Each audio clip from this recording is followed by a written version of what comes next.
जनता की बात, जनता के साथ।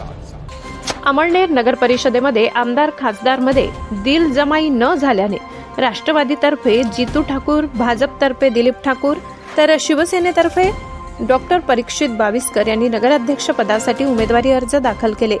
भाजप राष्ट्रवादीची युती होईल असे वाटत होते। रात्री उशिरापर्यंत एकमत झाले नाही, त्यामुळे राष्ट्रवादीने आपले उमेदवार रिंगणात उतरविले, तर शिरीष चौधरी गटाचे 30 नगरसेवक रिंगणात आहेत। भाजपने एबी फॉर्म दिलेला नाही, त्यामुळे भाजपचे अधिकृत उमेदवार कोणते हे कळलेच नाही। नेत्यांची खेळी त्यात कार्यकर्त्यांचा बळी असे चित्र झाले।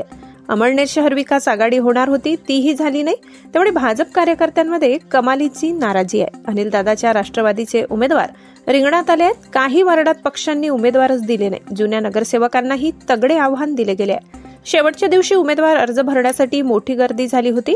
निवडणूक यंत्रणा चोख बंदोबस्त ठेवून होती। शहरात या निवडणुकीची चर्चा हवी तशी नाही, त्यापेक्षा पैसा प्रचंड चालण्याची शक्यता आहे। जनता की बात, जनता के साथ।